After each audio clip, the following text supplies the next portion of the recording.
Oke, assalamualaikum warahmatullahi wabarakatuh.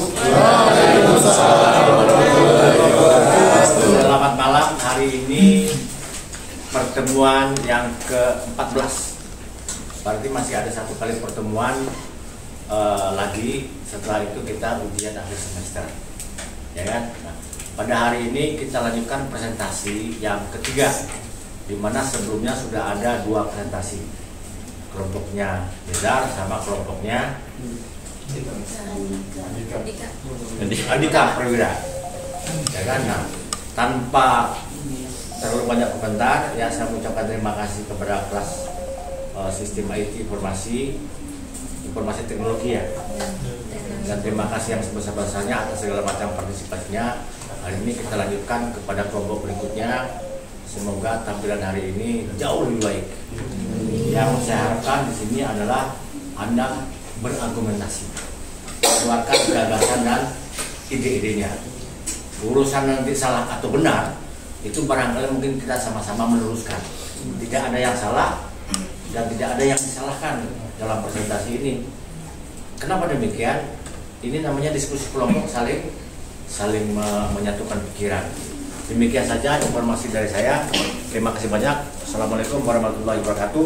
Dipersilahkan kelompok 2. Baik, sebelumnya assalamualaikum warahmatullahi wabarakatuh. Waalaikumsalam warahmatullahi wabarakatuh. Alhamdulillah, wasyukurillah. Kita panjatkan puji syukur kehadirat Allah Subhanahu wa taala yang telah memberikan nikmat iman Islam, sehat walafiat, sehingga kita bisa hadir pada malam hari ini. Kita salawat serta salam yang kita junjungan kepada Nabi besar kita, Nabi Muhammad SAW, keluarga serta sahabatnya. Semoga yang pada hadir pada malam hari ini mendapatkan syafaatnya dari Allah. Yang terhormat Bapak Arfan selaku dosen PKN atau Pendidikan Keluarga Negaraan, dan kami banggakan teman-teman sekalian semua yang hadir pada malam hari ini. Sini saya kelompok 2 serta teman-teman saya ingin mempresentasikan tentang HAM, hak asasi manusia. Sebelumnya saya perkenalan diri. Saya Nopal Bintang Ramadan. Sebelah saya ada Haji. Nama saya Afgani Winata. Nama saya Rina Rahayu. Nama saya Dodi Testi Kumar. Nama saya Ahmad Rifai. Semoga di kelompok 2 ini memberikan manfaat dalam presentasi yang ada di slide-slide yang tersedia.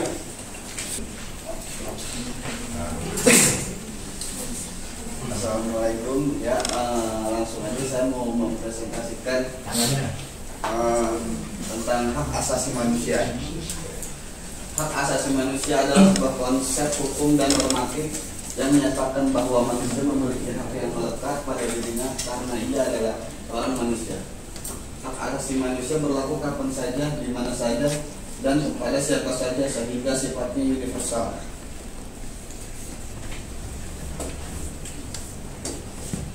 Sejarah hak asasi manusia. Munculnya perjuangan hak asasi manusia dalam kehidupan berbangsa dan bernegara merupakan reaksi terhadap kesewenang-wenangan penguasa yang menginjak-injak harkat dan martabat manusia.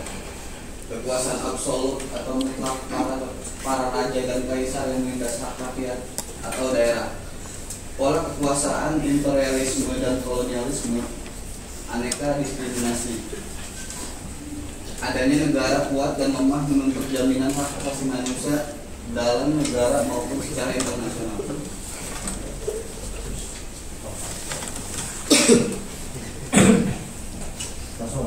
Perjuangan membela hak asasi manusia sebelum abad sebelum Masehi antara lain hukum Hammurabi di Babilonia tahun 2000 sebelum Masehi yang menetapkan adanya aturan yang menjamin keadilan bagi semua warga negara.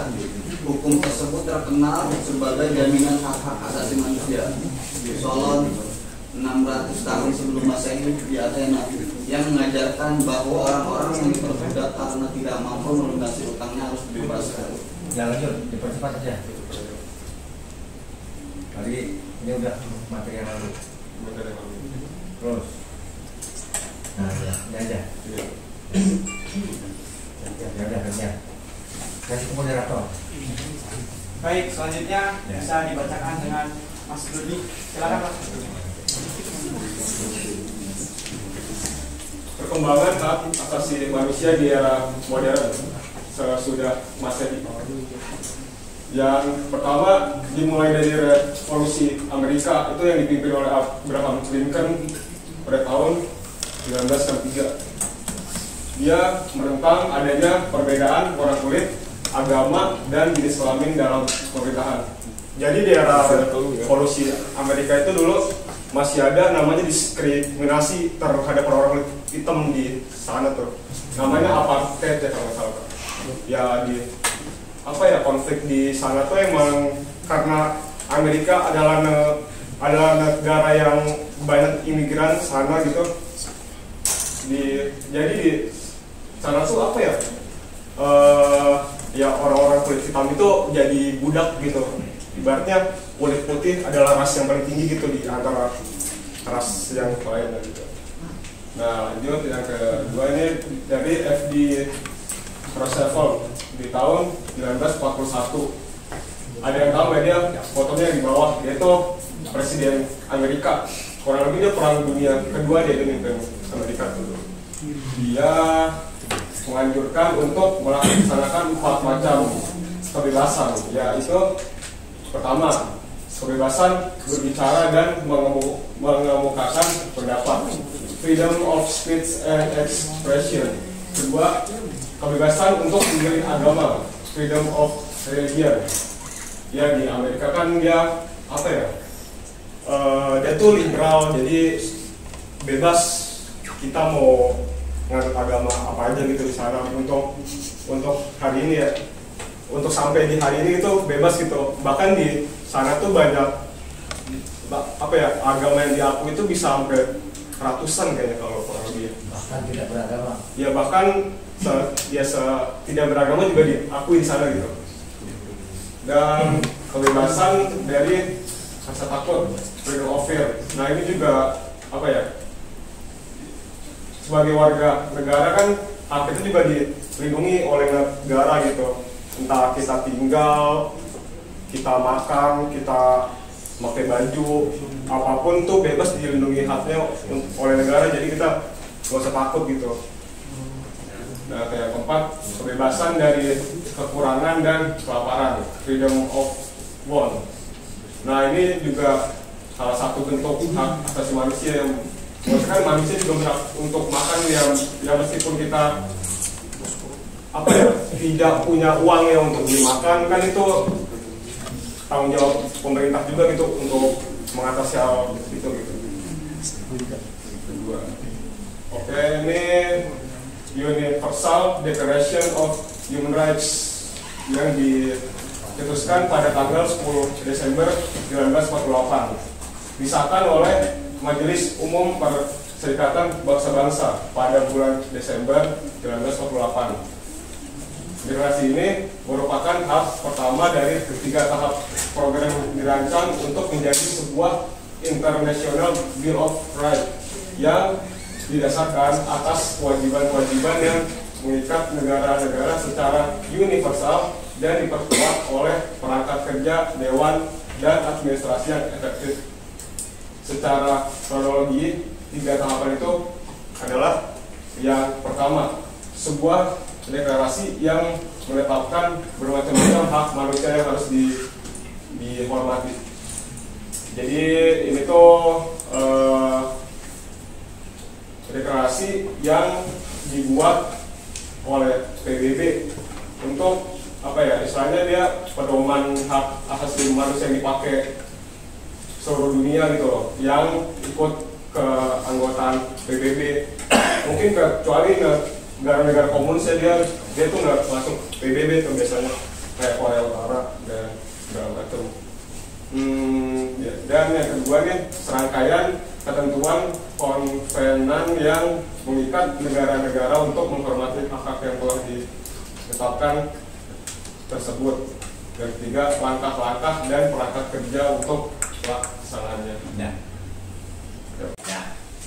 Baik, demikian yang telah disampaikan pada kelompok 2. Selanjutnya akan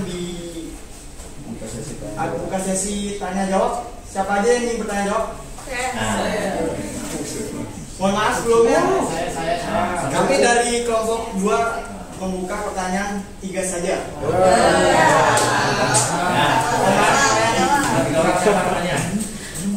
Bisa tunjuk tangan yang ingin bertanya, 3 orang saja. Lagi. Moderator. 2. Lagi. 1, 2, 3. Lanjut.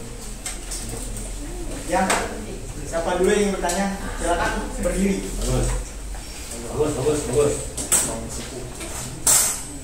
Ya, assalamualaikum warahmatullahi wabarakatuh. Perkenalkan, nama saya Andri Pansyah dari kelompok 1, ingin bertanya mengenai hak asasi manusia. Jadi, sebagaimana yang telah disebutkan tadi, HAM itu kan tidak bisa diganggu gugat oleh siapapun dan tidak bisa diubah oleh siapapun. Tapi kan itu masih ketergantungan terhadap negara yang menjamin HAM tersebut. Jadi bukankah secara tidak langsung itu negara ada peran untuk mengatur hak asasi manusia dalam kehidupan tersebut? Terima kasih. Ya, terima kasih untuk pertanyaan saya tampung dahulu. Ya. Selanjutnya siapa lagi? Bisa tunjuk tangan berdiri. Kemudian kayak saya. Ya. Selamat malam semuanya. Perkenalkan, nama saya Alexander Mandrawi. Yang saya tanyakan, tadi kita sudah melihat dalam presentasi bahwa ada negara yang dimana contoh sudah merasakan bentuk HAM seperti Amerika Serikat, di mana 2 presidennya yaitu Abraham Lincoln dan F.B. Roosevelt.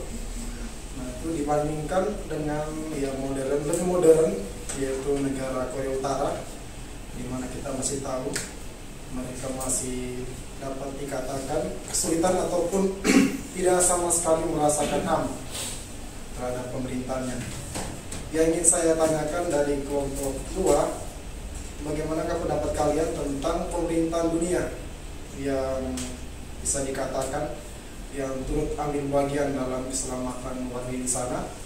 Atau adakah aturan hukum antara negara Korea Utara dan pemerintahan dunia sehingga dari pemerintahan dunia sendiri mengalami kesulitan untuk mengambil tindakan dalam dikatakan meningkatkan taraf HAM yang ada di negara Korea Utara, di mana kita tahu sendiri di sana ada isu yang beredar bahwa jika rumah salah satu warga Korea Utara terbakar, yang harus diselamatkan yang pertama itu foto presidennya.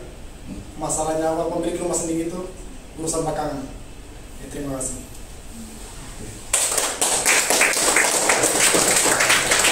Terima kasih untuk Mas Alek telah memberikan pertanyaan pada kedua. Selanjutnya yang ingin bertanya, tangan dan berdiri. Assalamualaikum warahmatullahi wabarakatuh. Perkenalkan, nama saya Muhammad Azrul. Ingin bertanya tentang salah satu pelanggaran hak asasi manusia, yaitu penyiksaan dan pembulian. Karena masih banyak di sekolah ataupun di kampus, di sekolah itu yang masih menyiksa satu kelas satu temannya. Jadi bagaimana sih cara menurut kelompok juga cara mencegah terjadinya penyiksaan dan pembulian? Terima kasih. Terima kasih untuk Mas Adul yang telah memberikan pertanyaan. Selanjutnya kita akan berdiskusi dulu satu kelompok. Setelah itu kami akan menjawabnya satu persatu. Baik, apakah teman-teman bisa memberikan argumentasi tentang pertanyaan-pertanyaan dari teman-teman sekalian yang ingin menyampaikan argumentasi? Dipersilakan dan tidak dihalangi.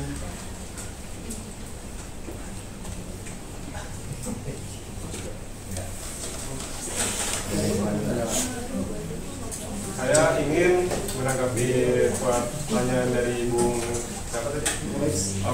Alex ya, perihal HAM di Korea Utara ya. Apakah dunia bisa gitu mencampuri urusan HAM di Korea Utara? Ya, benar sekali. Jadi kita jelas baik dulu nih. Korea Utara tuh dia tuh pakai sistem pemerintahan apa sih?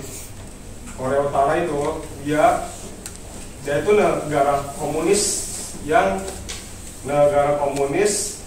pakai sistem pemerintahan yang berpaham Stalinis. Apa itu paham Stalinis? Stalinis itu diambil dari kata Stalin itu dulu pimpinan Uni Soviet ya. Dia tuh temenan sama Lenin kalau nggak salah kayak dia nih. Nah, si Stalin ini dulu pas dia mimpin Uni Soviet ini, dia ini keras gitu loh. Bener-bener jatuhnya bukan lagi suatu sistem komunal yang artinya ya kita semua sama rata. Kalau bagi dama apa ya? Jadinya lebih ke fasisme gitu loh. Jadinya yang tadinya berpaham komunis malah jadinya ke fasis kayak Nazi itu. Jadinya dia pakai metode kekerasan itu buat mendisiplinkan rakyatnya. Nah itu. Nah di Korea tuh seperti itu, dia keras. Nah kenapa dia kayak tidak memiliki masalah pelanggaran hak asasi manusia?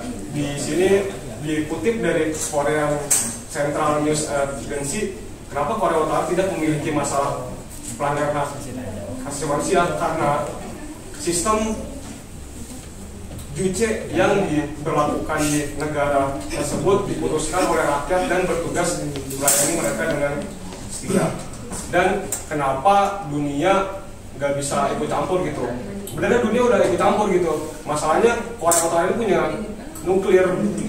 Dia itu apa ya? Dia itu punya nuklir gitu. Jadi kalau misalnya negara pengen ikut campur dengan perang, jelaskan nuklir ini bahaya banget gitu. Maksudnya dia tuh bisa misalnya diledakin di tanah itu, dia tuh butuh waktu hampir ratusan tahun buat dia bisa hilang tuh nuklir itu gitu. Dia radiasinya fatal gitu buat makhluk hidup. Nah, cara yang dilakukan oleh PBB, oleh Amnesty International itu dengan cara melakukan embargo ekonomi. Jadi ya semua hubungan diplomatik perihal ekonomi itu diputus tuh semuanya gitu. Jadi kan si Korea Utara ini jadi susah buat kayak misalnya dia mau jual apa hasil impor ekspornya ini mau diimpor kemana gitu. Jadi dia nggak ada hubungan lagi gitu loh, kayak gitu. Jadi kurang lebih jadi dunia sudah melakukan hal itu dengan cara melakukan embargo ekonomi. Sama kalau nggak salah di Korea Selatan juga dia tuh sering pakai sound gede banget, terus dia nyetel lagu BTS gitu buat orang-orang Korea sana tuh biarin apa ya, biar rakyatnya tuh sadar gitu kalau ternyata masih ada dunia lain gitu loh, bukan cuma di Korea Utara doang gitu. Orang-orang sana kan kayak misalnya potong rambut nih harus sama banget kayak Kim Jong Un ya kalau nggak salah, dari potong rambut dari apapun tuh harus sama gitu. Jadi dia tuh mana kenal iPhone gitu-gitu, dia tuh nggak tahu gitu orang-orang sana gitu. Nah makanya Korea Selatan tuh dia kayak ngasih apa ya istilahnya ya, dia isyarat itu kayak nih ayo dong kalian kabur dong dari negara kalian buat ayo loh, kan kalian punya hak asasi manusia itu untuk bebas gitu, bukan dikekang oleh penguasa gitu. Ya, itu aja sih yang bisa saya sampaikan. Terima kasih.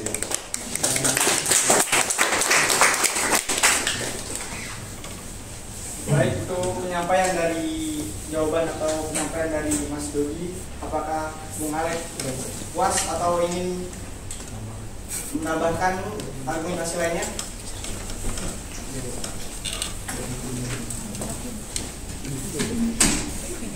Dari saya ya sebagian besar sudah cukup, namun ada yang masih saya ingin pertanyakan. Kita mengenal Korea Utara itu kalau tidak salah dia ada sistem pakai dinasti politik ya, di mana ya yang menjadi pemimpin selanjutnya ada keluarganya. Dan itu yang saya rasa ya sampai saat ini masih cukup untuk menjadi kendala bagi masyarakatnya untuk dikatakan dapat menerima. Mungkin ada masukan dari yang lain. Iya sih, dia emang dinasti ya, ibaratnya oligarki lah kalau kayak gitu. Jadi ya turun temurun gitu. Jadi misalkan dulu yang mungkin di awal kan dari Cina gitu, revolusi Cina kalau nggak salah mau Dong Pak ya, itu dia tuh pimpinan komunis Cina gitu, dia langsung itu ada namanya perang Korea gitu. Nah si Cina ini ikut bantuin Korea Utara gitu bagian sana, terus jadinya akhirnya ya udah dia ikut Cina ini jadi pakai paham komunisme kan. Nah kalau di sistem komunisme itu dia cuma satu partai gitu, udah mau sampai itu negara masuk diri pasti itu yang mimpin itu gitu. Tapi kalau salahnya dia kan silsilahin ya kan, keluarga harusnya mah emang kalau misalnya ikutin komunis itu dia dipilih sama dewan komunisme gitulah, kayak dipilih gitu kayak gitu. Cuman kalau kayak gitu emang salah sih. Terima kasih. Baik, terima kasih untuk Mas Dewi dan argumentasinya dari Bung Alek. Selanjutnya pertanyaan dari Mas Fajrul. Bisa dijawab dari Jani.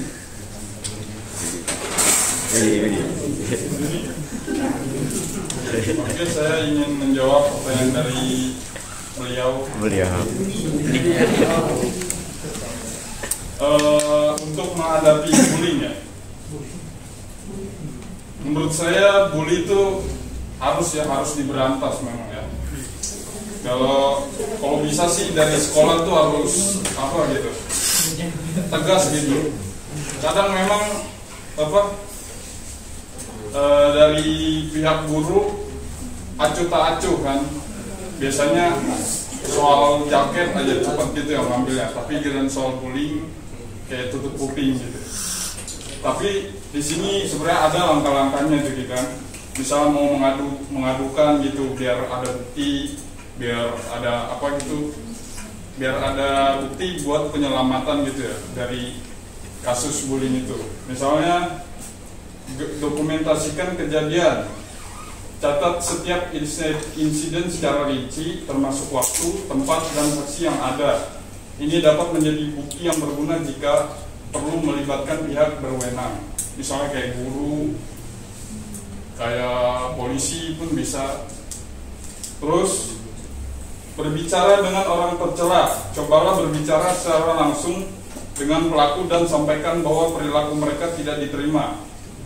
Terkadang kesalahpahaman dapat diselesaikan secara komunikasi, jadi bisa diobrolin sama yang membuli kita gitu, ada masalahnya apa gitu kan. Ketiga, cari dukungan, berbicara dengan teman, keluarga, atau guru yang dapat memberikan dukungan. Mereka bisa memberikan nasihat dan membantu cari solusi. Keempat, laporkan kepada pihak berwenang. Jika bullying terus berlanjut, laporkan kejadian tersebut kepada guru, kepala sekolah, atau pihak berwenang yang berrelevan. Mereka dapat mengambil tindakan untuk mengatasi masalah tersebut.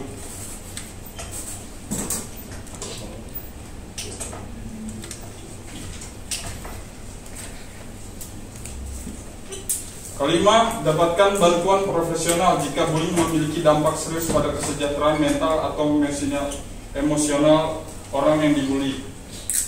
Pertimbangan untuk mencari bantuan dari konselor, psikolog, dan lembaga bantuan hukum atau lembaga bantuan lainnya. Oke, sekian jawabannya. Apakah sudah cukup?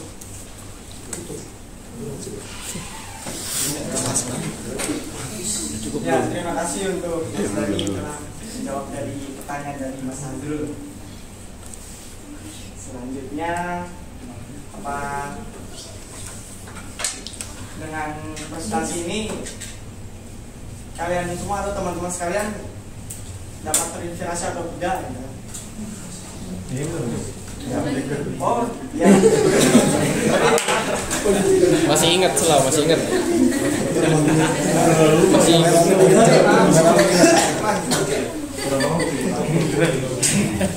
Pengen udahan, pengen cepat udahan.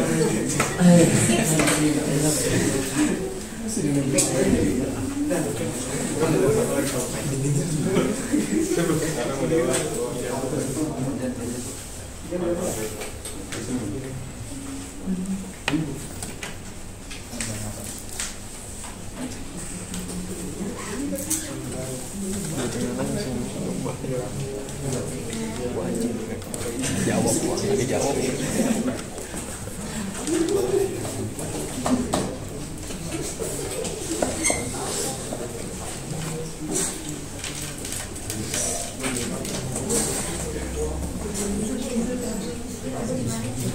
Ya, nama saya Faudin Haji ingin menjawab pertanyaan dari Bung Irfan.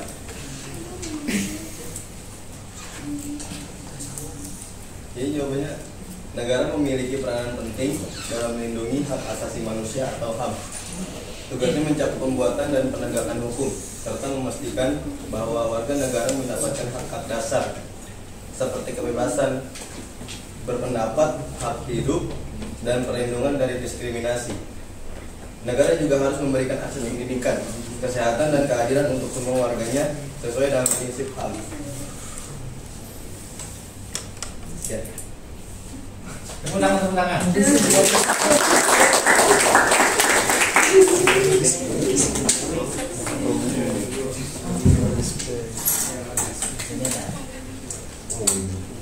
Baik, terima kasih untuk kepada Mas Ojan yang telah menjawab pertanyaan dari Mas Irfan.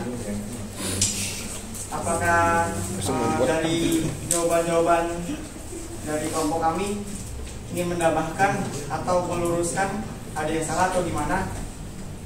Bisa disampaikan langsung saja. Ya, siapa yang mau kontribusi? Ini masih yang kebanyakan masih ada sedikit.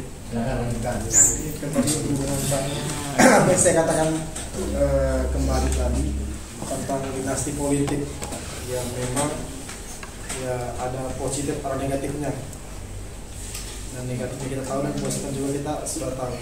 Dan yang ingin saya tanyakan kembali, yang kedua, adakah dari pemerintah dunia untuk bisa dikatakan mencegah atau dia bisa dikatakan kayak memblokade lah dinasti politik yang dinasti politik yang berdampak negatif gitu.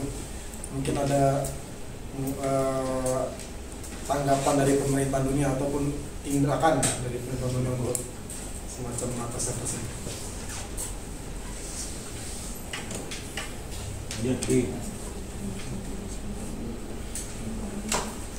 Apa yang dirasakan kamu aja? Yang lain? Berarti Yonara. Berarti jawab. Saya ingin menjawab dari pandangan pemerintah dunia terhadap dinasti politik yang berdampak negatif dapat bervariasi tergantung pada konteks dan nilai-nilai politik dari masing-masing negara. Pelanggaran demokrasi dinasti politik sering dianggap sebagai pelanggaran terhadap prinsip demokrasi, pembatasan terhadap rotasi kekuasaan dan pemberian peluang yang tidak adil pada keluarga tertentu dapat menciptakan ketidaksetaraan politik. Korupsi dan nepotisme. Dinasti politik dapat memberikan peluang bagi korupsi dan nepotisme. Pemerintah yang dikuasai oleh keluarga tertentu dapat menggunakan kekuasaannya untuk keuntungan pribadi, merugikan kepentingan umum. Ketidakstabilan politik, keterlibatan dinasti politik dalam pengambilan keputusan dapat menciptakan ketidakstabilan politik, terutama jika terdapat persaingan internal di antara anggota keluarga dan atau kelompok elit. Kritik internasional. Dinasti politik menimbulkan dampak negatif secara serius dapat mendapatkan kritik dari komunitas internasional, organisasi hak manusia, atau negara-negara mitra. Meskipun demikian, penting untuk diingat bahwa pandangan terhadap dinasti politik tidak selalu seragam di seluruh dunia. Beberapa negara mungkin memiliki tradisi atau sistem politik yang lebih toleran terhadap kepemimpinan kekeluargaan. Sementara yang lain mengutamakan prinsip rotasi kekuasaan dan partisipasi yang lebih luas.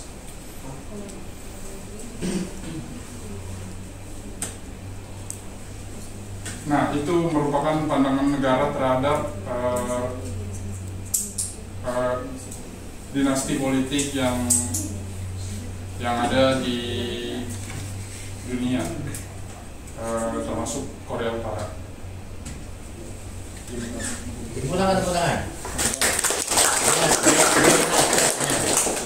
Ya, terima kasih untuk Dani dan Bung Alek. Apa ada yang ingin menambahkan? Oh ya, silakan. Dengan siapa? Jika. Assalamualaikum warahmatullahi wabarakatuh. Sebelumnya izin memperkenalkan diri, nama saya Dika dari kelompok 5. Saya ingin menjawab, sebenarnya dari tadi ingin menjawab pertanyaan dari Bung Alex. Tadi pertanyaan pertama kan tentang apakah negara-negara luar bisa melakukan hal-hal yang tentang pelanggaran-pelanggaran HAM yang dilakukan oleh Korea Utara. Jadi sebelumnya tadi ada asumsi bahwa Korea Utara itu tidak masuk PBB ya teman-teman. Tapi kalau kita searching lagi bahwa Korea Utara itu termasuk anggota PBB yang masuknya itu pada tahun 1991. Nah, jadi semua anggota negara-negara yang masuk dalam PBB itu semua negara yang termasuk di dalam anggota bisa berhak ikut campur tentang pelanggaran-pelanggaran termasuk HAM. Nah, jadi bahkan pada tahun 2006 bahwa anggota negara-negara PBB itu memberikan sanksi kepada Korea Utara terkait tentang pelanggaran HAM. Itu yang pertama. Terus jawaban kedua, apakah ada pandangan negara-negara lain tentang dinasti politik ya teman-teman. Kalau saya simpulkan bahwa dinasti politik itu benar yang dikatakan oleh Bung Dani bahwa dinasti politik itu tidak sepenuhnya salah dan tidak sepenuhnya benar. Jadi tergantung pemimpin yang melakukan menjalankan pemerintahan. Jadi bisa dilihat, kita sama-sama bisa melihat bahwa banyak negara-negara yang melakukan sistem kerajaan, ya sama halnya dengan sistem dinasti ya. Salah satunya bisa di kawasan Asia Tenggara yaitu Brunei. Nah, tapi tetap aman-aman saja negaranya, tetap aman bahkan maju, masih berkembang. Terus jadi jawabannya apakah dinasti politik itu negara-negara lain bisa ikut campur? Ya. Pertama, kalau dia termasuk dari anggota PBB, tentu saja negara-negara yang ikut bisa memberikan sanksi jika memang melakukan pelanggaran. Terus, apakah semua negara setuju dengan dinasti politik? Tidak, karena semua negara mempunyai hak untuk memilih sistem kenegaraannya. Bisa politik, bisa demokrasi, dan lain-lain. Mungkin sekian jawaban dari saya ucapkan terima kasih.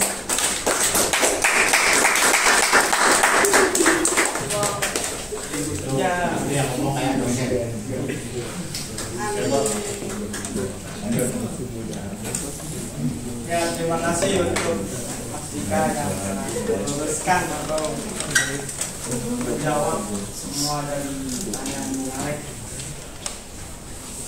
Selanjutnya, bagaimana Alek? Bagaimana tanggapan dari Bung Alek tersendiri? Apakah Alek mau meluruskan? Apakah Bung Alek ingin meluruskan kembali dari semua jawaban yang telah diberikan? Ya, apa yang sudah disampaikan dari Bung Andika, dari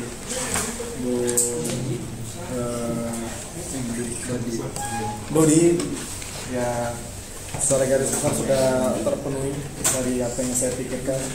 Dari yang pertama tentang yang menjadi kendala bagi masyarakat untuk dapat menerima pemenuhan HAM, ya karena yang saya rasa kembali menurut pandangan saya sendiri, karena itu ada ibaratkan bagaikan sebuah simalakama, ya negara-negara lain ingin mencampuri urusan politik negara Korea, namun ya yang akan terjadi jika ya kedepannya akan sangat merugikan banyak orang. Ya bisa dikatakan bahwa Korea Utara memiliki hal yang tidak patut dimiliki, yaitu nuklir. Dan yang kedua tentang dinasti politik, ya sudah terjawab secara ya 95% dari Bung Andika. Ya, cukup sekian dari saya.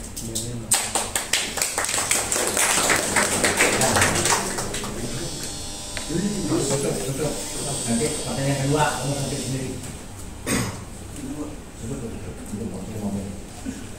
Ya, terima kasih untuk teman-teman sekalian yang telah hadir pada malam hari ini. Semoga di presentasi kelompok ini memberikan manfaat pada teman-teman sekalian. Sebelumnya, terima kasih. Wabillahi taufiq wal hidayah. Wassalamualaikum warahmatullahi wabarakatuh. Proses dari Pak Arfan. Selanjutnya proses dari Pak Arfan. Closing statement. Closing statement. Oke, rekam. Oke, terima kasih. Aplaus dulu. Yang pertama yang ingin saya sampaikan bahwa ada 3 pertanyaan. Pertanyaan pertama dari si Alex. Korea Utara itu menganut sistem politik otoriter. Saya bilang otoriter ya, karena sistemnya dinasti turun-temurun. Padahal dia menganut sistem presidensial. Indonesia kan presidensial kan? Presidensial itu harus dipilih. Apakah di Korea Utara ada proses pemilihan presiden? Ada atau tidak? Ada. Nah, jawabannya tidak ada.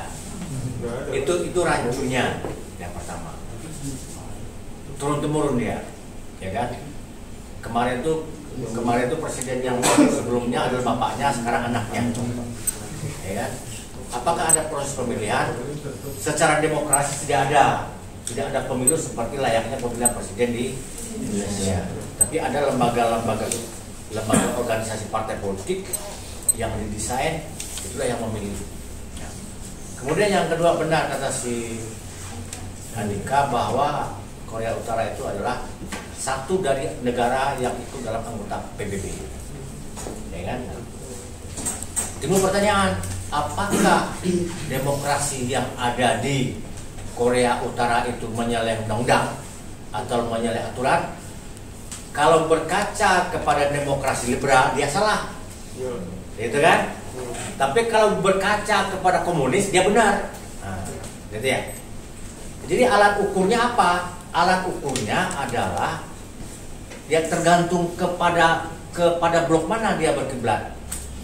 Kalau ukurannya Cina, karena dia koloni kan, dia kan nggak salah dalam konsep demokrasi, gitu kan. Tapi kalau ukurannya liberal, salah. Makanya Amerika itu berusaha untuk masuk mempengaruhi Korea Utara, tapi nggak bisa. Kenapa? Karena ada Rusia di dalamnya, ya kan? Ada Cina di dalamnya. Nah, jadi dunia ini terbelah antara komunis dengan liberal. Urusan dalam negeri itu nggak boleh dicampuri oleh negara lain, ya kan? Jadi urusan dalam negeri tidak boleh dicampuri oleh urusan negara lain. Bagaimana jika terjadi pelanggaran HAM? Apakah nanti dikecam oleh PBB? Jawabannya iya. Apakah kecamannya itu terbukti? Belum tentu terbukti, belum tentu bisa dilakukan, karena ada PBB itu ada 5 hak veto. Salah 2 pemegang vetonya Cina sama Rusia, bloknya Cina, bloknya Korea Utara kan. Nah, jadi itulah demokrasi di dunia ini yang menurut pendapat saya dimonopoli oleh kekuatan dunia. Sekarang timbul pertanyaan, Indonesia bagaimana? Ya kan? kalau Indonesia mau menjadi negara yang bisa mengendalikan dunia, ya kan, harus berusaha meningkatkan ekonominya. Karena penjajahan dunia itu sekarang bukan penjajahan politik, penjajahan ekonomi, ya kan. Nah, jadi tapi negara-negara liberal sama Cina sama Amerika sama Rusia itu yang nggak mau juga Indonesia dijadikan negara maju, ya kan, terancam juga tuh mereka nanti kan. Nah, jadi kita jangan mau didikte oleh kekuatan dunia. Nah, kalau kita terlalu maju dan menguasai dunia, ya ketakutan juga mereka, ya kan, kita jadi adidaya, ya kan. Makanya pemimpin Indonesia itu tidak ada sehebat Soekarno. Dulu Soekarno itu ditakuti itu, ya kan. Pernah diundang sama Soviet, waktu itu kan Soviet kan ya. Saya akan ke sana, tolong cari makamnya siapa ya, lupa saya, makam Imam Syafi'i kan. Kalau ketemu baru saya ke sana, dicari tuh ketemu.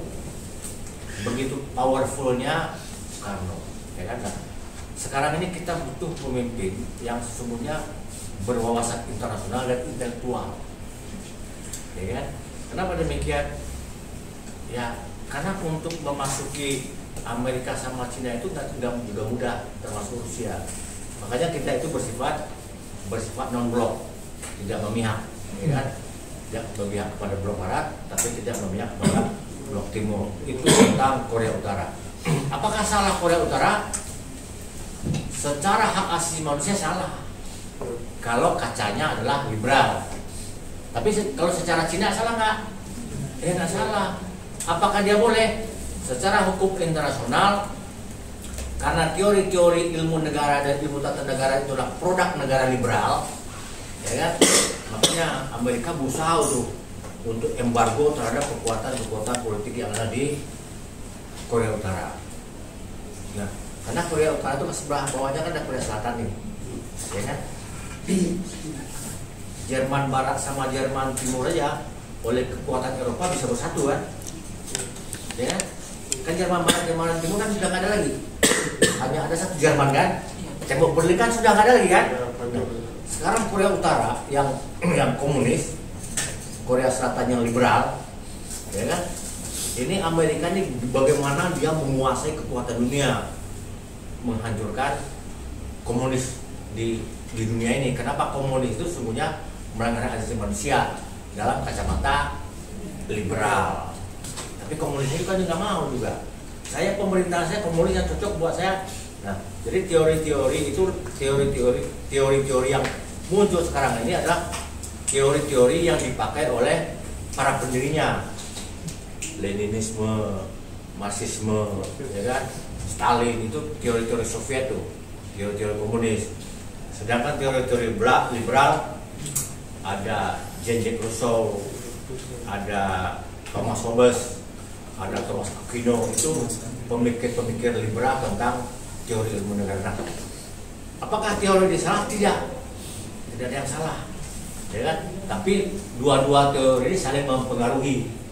Amerika berusaha untuk menaklukkan Cina juga, atau negara-negara kelompoknya komunis berusaha untuk menaklukkan liberal. Tetapi yang jelas, ya kan, teori-teori itu akan tetap selalu muncul terus menerus, gitu kan. Nah, tapi ya sekarang teori liberal sama teori komunis itu secara teori dibenarkan. Contohnya, jangan jauh-jauh dulu lah. Manusia berasal dari kera, itu teori siapa itu?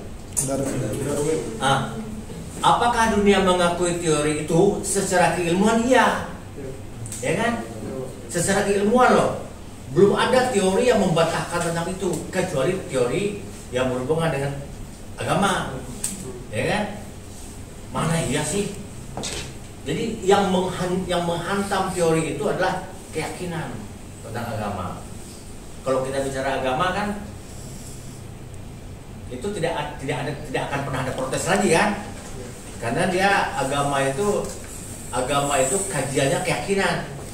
Tapi kalau teori kajiannya keraguan-raguan.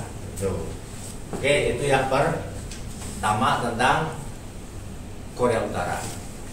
Kemudian yang si ini, kamu katakan tadi ham, ya ham maksudnya diapain hamnya? Disembelih atau digoreng? Adanya apa ya, tidak sesuai pada satu ya. Kamu kan menurut para ahli kan itu hak manusia yang dijamin untuk sejak lahir kan. Iya. Namun pada yang ditanyakan yang dijamin dan memberikan kebebasan oleh negara. Oh iya, bagus. Nah, tapi teorinya tadi benar ya, hak asasi adalah hak dasar yang dimiliki oleh manusia sebagai anugerah Tuhan yang Maha Esa yang tidak bisa di teorinya. Itu teori yang berhubungan dengan teori liberal, ya kan? Nah, itu negara. Jadi negara berarti mencampuri hak asasi manusia dong, gitu kan? Nah, secara teori ilmu negara, negara bukan mencampuri, bahkan mewujudkan. Contohnya hak pendidikan. Jadi negara nggak boleh ada warga negara yang nggak sekolah, gitu kan? Ya kan? Kemudian negara nggak boleh warga negara terjadi bullying, kata si Azim tadi. Azrul. Jadi negara menegakkan bagaimana di sebuah dalam kehidupan bernegara tidak terjadi apa yang disebut dengan perlakuan semena-mena, kan begitu kan? Nah, apakah negara intervensi? Negara akan intervensi sepanjang jika ada pelanggaran. Dan negara akan intervensi yang berkaitan dengan apa yang menjadi keinginan warga negara. Contohnya masalah pendidikan. Pendidikan itu sesungguhnya gratis loh. Tapi kamu masih bayar nggak? Bayar nggak? Bayar ya? Bayar ya? Bayar. Nah, negara pun terbatas juga. Jadi yang di-handle itu untuk negeri dulu gitu kan. Nah, kemudian ada lagi untuk mendapatkan pendidikan ada namanya kredit kartu Indonesia Pintar. Di sini kan kayaknya banyak deh. 6 juta per semester kan? Ada kan? 5 juta. 5 juta kan? Ada kartu Indonesia Pintar untuk mahasiswa Indonesia, apakah dia negeri atau swasta? Ada. Saya pernah nanya sama banyak mahasiswa di sini, kamu kuliah bagaimana? Pakai kartu Indonesia Pintar. 5 sampai 6 juta misalnya kan? Nah, cari tahu itu hak loh. Kalau hak harus ngotot, ya kan? Nah, cari tahu bagaimana caranya. 5 juta satu semester loh, ya kan? Nah, jadi negara intervensi dalam kaitan berhubungan dengan mewujudkan supaya tidak terjadi pelanggaran hak asasi manusia. Oke, itu saja. Terima kasih. Siapa namanya? Muhammad Evansa, Azrul, Ogun. Nah, ya kan? Terima kasih banyak. Hari ini sebenarnya saya pengen lagi ya. Iya, pengen lagi berdebat lagi nih. Tapi karena you harus kuliah juga, karena adrenalinnya belum pernah keluar nih. Belum banyak saya lihat. Minggu depan saya berharap 2 kelompok yang berbeda harus tampil lebih maksimal lagi. Terima kasih banyak. Wassalamualaikum warahmatullahi wabarakatuh. Waalaikumsalam warahmatullahi wabarakatuh.